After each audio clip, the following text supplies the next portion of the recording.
Welcome back to my channel again. आज मैं आपके लिए लाई हूँ केमिस्ट्री का topic that is vesper theory. I know इस वेस्पर थ्योरी में जो हमें मॉलिक्यूल्स की ज्योमेट्री फाइंड करने में बहुत प्रॉब्लम होती है, आप लोगों को ना होती है ना। आज मैं आपको बताने वाली हूँ सुपर डुपर बिल्कुल मस्ती वाली ट्रिक, जिससे कि आपको कोई भी डाउट इसमें नहीं रहने वाला है। तो चलिए हम लोग वीडियो स्टार्ट करते हैं, मस्ती भरा। ओके, पहले आप मेरे वीडियो को लाइक कर दीजिए, सब्सक्राइब कर दीजिए and hit the bell icon also, और मेरे चैनल के साथ जुड़े रहिए। आपको इसी तरीके के अच्छे अच्छे मस्ती मस्ती भरे वीडियो मिलते रहेंगे पढ़ाई से रिलेटेड। ओके, स्टार्ट करते हैं। वेस्पर थ्योरी, वेस्पर थ्योरी में क्या है, इसका फुल फॉर्म जानते हैं हम लोग। Valence shell electron pair repulsion theory.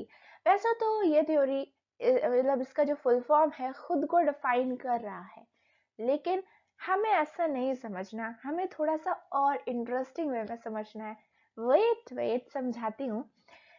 The two primary founders, scientist के नेम याद रख लेते हैं, रोनाल्ड नायोल एंड रोनाल्ड गिलेप्सी। ठीक है, कौन से नेम है? रोनाल्ड नायोल, रोनाल्ड गिलेप्सी। दोनों में रोनाल्ड नोराल्ड है, और बस आपको मेनली सरनेम याद रखिए, आपको सब याद हो जाएगा।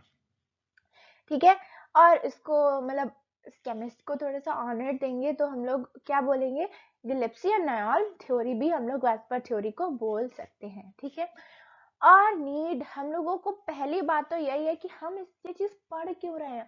मेरे मन में भी ये क्वेश्चंस बहुत रहते थे कि ये टॉपिक है तो पर इसका यूज कहाँ पे है, हम लोग पढ़ क्यों रहे हैं। तो वो चीजें भी मैं आपको बता दूंगी। ठीक है, to predict the geometry of molecule.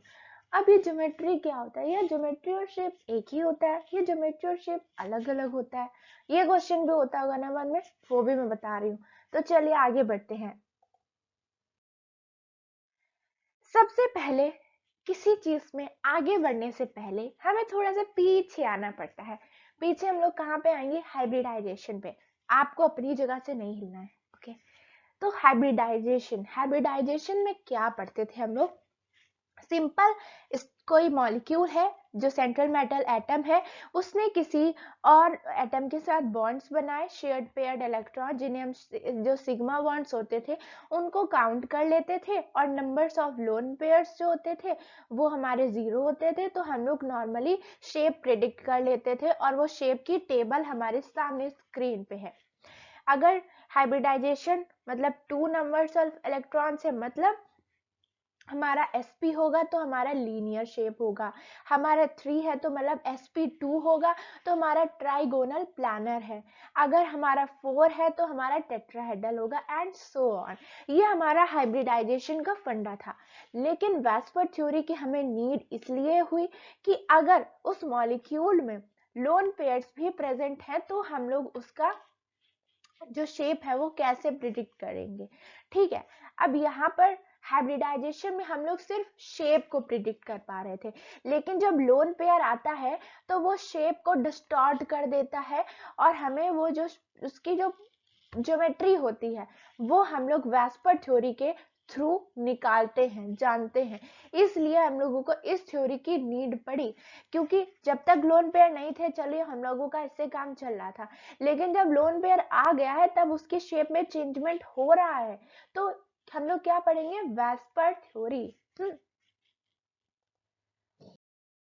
तो पहली बात, वेस्पर थ्योरी कहीं पर भी हो तो वेस्पर थ्योरी में लोन पेयर जो चीज है वो लोन पेयर बहुत इंपॉर्टेंट है। ठीक है, आप जैसे कि हमारा, मैं आपको लोन पेयर बता दूं, जैसे कि नाइट्रोजन है, उसके पास 5 वैलेंस इलेक्ट्रॉन्स होते हैं, तो उसने 3 H से 3 बॉन्ड्स बना लिए। अब उसके पास बच गया 2 इलेक्ट्रॉन्स। जो 2 इलेक्ट्रॉन्स बचे हम लोग इनको लोन पेयर बोलते हैं, क्योंकि ये पेयर्स में है। ठीक है, अब ये जो लोन पेयर के बारे में हम लोग पढ़ेंगे। अब जैसे कि फर्स्ट पॉइंट में सिंपली ये बात लिखी हुई है, अगर कोई मॉलिक्यूल है तो उसमें शेयर्ड पेयर्ड इलेक्ट्रॉन, ठीक है, जैसे कि इसमें NH3 में हम लोग सिंपली देख सकते हैं NH3 है और लोन पेयर है, तो वो ऐसे सेंट्रल मेटल एटम से अरेंज्ड होते हैं ताकि उन्हें मिनिमम रिपल्शन मिले और मैक्सिमम स्टेबिलिटी। क्योंकि हम लोग लाइफ में भी अपनी स्टेबल होना चाहते हैं, तो मॉलिक्यूल भी यही चाहेगा कि मैं स्टेबल हो जाऊं। ठीक है, दूसरा पॉइंट क्या है, अगर किसी मॉलिक्यूल में लोन पेयर एब्सेंट है, अगर किसी मॉलिक्यूल में लोन पेयर एब्सेंट है, तो उसकी जो शेप होगी और ज्योमेट्री होगी वो इक्वल होगी, मतलब हाइब्रिडाइजेशन के जैसे होगी। समझे आप? अब जब लोन पेयर है तो हम लोग रिपल्शन ऑर्डर के बारे में डिस्कस करेंगे। रिपल्शन ऑर्डर में क्या है, लोन पेयर अगर साथ में हम लोग रखेंगे तो उसमें बहुत बड़ा रिपल्शन होगा। As we all know, negative negative charge repel each other. अगर बॉन्ड पेयर है और लोन पेयर है, मतलब बॉन्ड पेयर जिसने बॉन्ड बना रखा है वो वाला इलेक्ट्रॉन पहले से एक काम में उलझा हुआ है, और फिर दूसरा जो खाली एक इंसान है जो कि लोन पेयर है वो आया, तो उसमें लोन जो मतलब रिपल्शन होगा वो थोड़ा कम होगा। अब बॉन्ड पेयर है, बॉन्ड पेयर तो उसमें रिपल्शन थोड़ा इतना होगा। तो ये ऑर्डर है, ठीक है? ठीक है, अब समझिए, लोन पेयर आप इसको ऐसे भी याद रख सकते हैं जैसे कि दो दो इंसान है, वो बिल्कुल खाली है, उनके पास कोई काम नहीं, तो वो उनके पास कोई काम नहीं तो लड़ेंगे भिड़ेंगे। फिर एक इंसान खाली इंसान है जो कोई काम धाम नहीं करता, एक इंसान है जो कुछ काम कर रहा है अपनी लाइफ में, तो वो वाला तो लड़ने के लिए तैयार है, लेकिन जो काम कर रहा है वो उतना नहीं लड़ेगा, तो वहां पे थोड़ी कम बात होगी। फिर दोनों लोग ही जब काम कर रहे हैं, दोनों लोग अपनी लाइफ में किसी ना किसी एक गोल को लेकर चल रहे हैं, तो वो लोग किसी से क्यों ज्यादा लड़ेंगे? तो हमारा रिपल्शन ऑर्डर का भी फंडा सेम वही है। Lone pair is inversely proportional to bond angle. जो लोन पेयर होता है वो शेप को डिस्टॉर्ट कर देता है। लोन पेयर अगर आ गया तो वो कुछ ना कुछ खुराफात जरूर करेगा। तो lone pair is inversely proportional to bond angle. अगर लोन पेयर बढ़ेगा तो हमारा बॉन्ड एंगल घटेगा, और electronegativity is directly proportional to bond angle. अगर इलेक्ट्रोनेगेटिविटी बढ़ेगी तो हमारा बॉन्ड एंगल भी बढ़ेगा। तो इसमें आपको दो चीजें देखने को मिली कि बॉन्ड एंगल जो होता है वो दो चीजों पे डिपेंड कर रहा है, लोन पेयर और इलेक्ट्रोनेगेटिविटी। इलेक्ट्रोनेगेटिविटी के साथ है और लोन पेयर के इनवर्सली प्रोपोर्शनल है। तो आपको प्रिंसिपल समझ में आया? इसमें इतने ही पॉइंट्स हैं, बस आपको ये हमेशा अपने माइंड में फिट करके रखने हैं।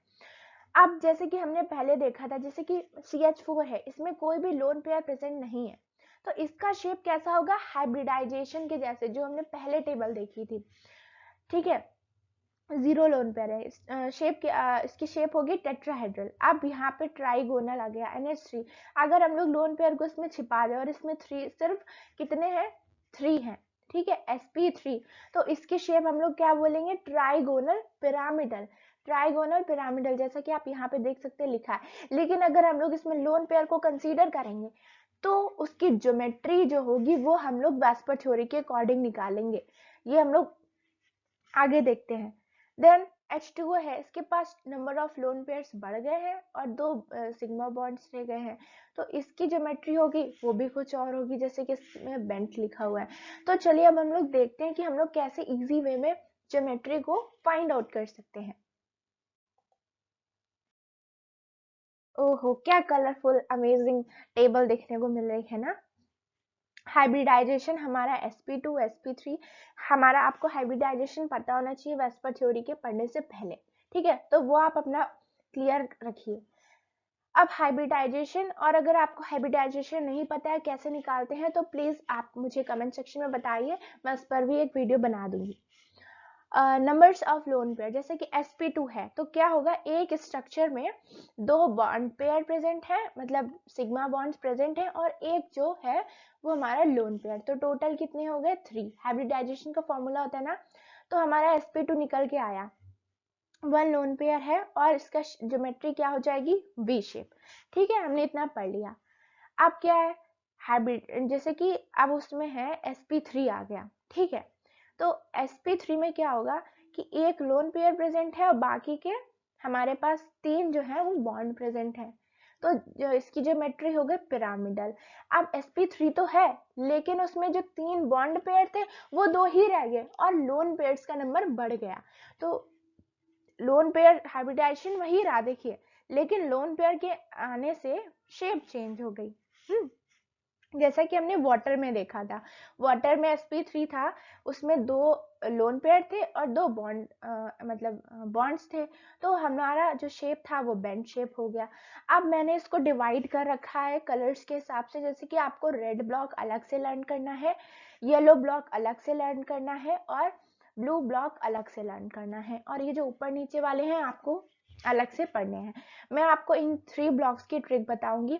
इसमें इधर वाली टेबल में आप कॉमन देखिए, हाइब्रिडाइजेशन सेम है, sp3d sp3d sp3d सेम है, इधर भी हाइब्रिडाइजेशन सेम है। यहाँ पर लोन पेयर्स में नंबर चेंज है, तो वो आपको मन में सीरियल से लर्न करने हैं। sp3 में 2 आते हैं, sp3d में 3 आएंगे, फिर 2 आएंगे, तो आपको 2 3 2 ऐसे याद करना है। उसके बाद 1 2 1 2 3 1 2, ठीक है। आप देखिए इसमें 2 ज्योमेट्री है, इसमें 3 है, इसमें 2 है।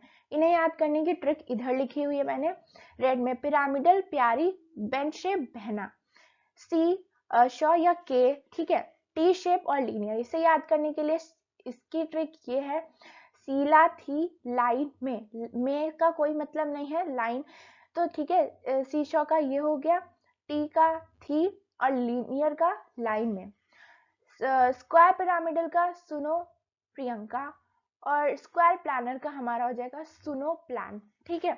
तो आप इस ट्रिक से लर्न कर सकते हैं। देन जो लास्ट वाला है sp3d3 1, इसमें डिस्टॉर्टेड ऑक्टाहेड्रल हो जाता है, मतलब इसकी जो शेप है वो डिस्टॉर्टेड ऑक्टाहेड्रल होती है। समझ में आया? ये रही हमारी वैस्पर थ्योरी की टेबल। वैस्पर थ्योरी में मैं आपको थोड़ा सा एक्स्ट्रा बता रही हूँ, जो कि होता है हमारा एक ऑर्गेनिक केमिस्ट्री का एक्सेप्शन। जैसा कि हमने देखा था कि जब बॉन्ड एंगल हमारे जो लोन पेयर्स हैं वो जब इंक्रीज होते हैं तो हमारा बॉन्ड एंगल क्या होगा,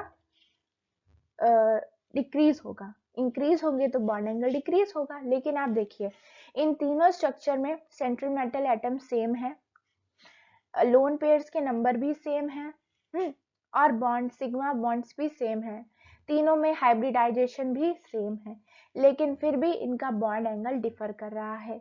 क्यों कर रहा है भाई? देखिए एच है, सिंपल है, तो हमारा बॉन्ड एंगल ये है 104 डिग्री, 104.5 डिग्री। देन यहाँ पर आर ग्रुप आ गया, ठीक है, ये हमारा एल्कोहल है, तो यहाँ पर आर जो होता है वो प्लस आई इफेक्ट शो कर रहा है। प्लस आई इफेक्ट क्या करता है कि उसके पास जो इलेक्ट्रॉन्स होते हैं वो सेंट्रल मेटल एटम की तरफ ट्रांसफर करता है, ठीक है। तो क्या होता है यहाँ पर इलेक्ट्रॉन डेंसिटी बढ़ जाती है। जब इलेक्ट्रॉन डेंसिटी बढ़ जाएगी सेंट्रल मेटल एटम के पास, तो क्या होगा, रिपल्शन स्टार्ट होगा। जब रिपल्शन ज्यादा होगा तो बॉन्ड एंगल ऑटोमेटिकली बढ़ जाएगा। लास्ट में यहाँ पे 2 आर ग्रुप आ गए। अब एक आर ग्रुप क्या कम था, जो 2 आ गए, तो दो आ जाएंगे तो फिर ज्यादा भैया इलेक्ट्रॉन डेंसिटी बढ़ जाएगी और रिपल्शन जो है हमारा बढ़ जाएगा और बॉन्ड एंगल भी हमारा बढ़ जाएगा। तो ये हमारा एक एक्सेप्शन होता है, किसकी वजह से, प्लस आई इफेक्ट जो हमारा आर ग्रुप शो करता है। अब थ्योरी तो होती हैं उनके लेकिन उनके कुछ लिमिटेशंस भी होते हैं। लिमिटेशंस में क्या है, the theory is applicable to covalent compounds only, मतलब ये थ्योरी जो है वैलेंस वेस्पर थ्योरी, तो इसमें क्या होता है, सिर्फ जो कोवेलेंट कंपाउंड से एप्लीकेबल होती, आयनिक और जैसे कि कोऑर्डिनेशन कंपाउंड्स, ये वाला पॉइंट है, उसमें एप्लीकेबल नहीं होती है।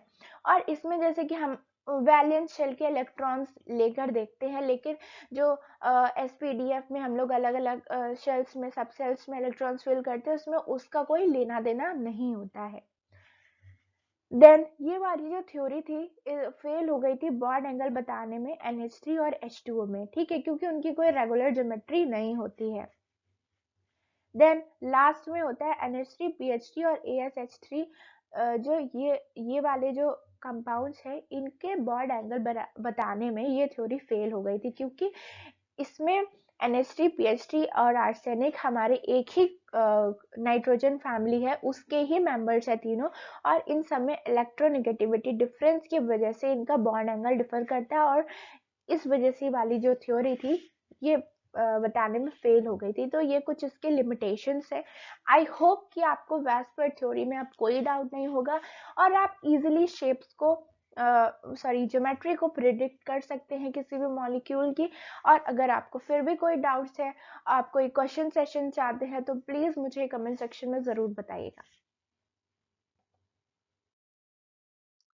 So thank you so much.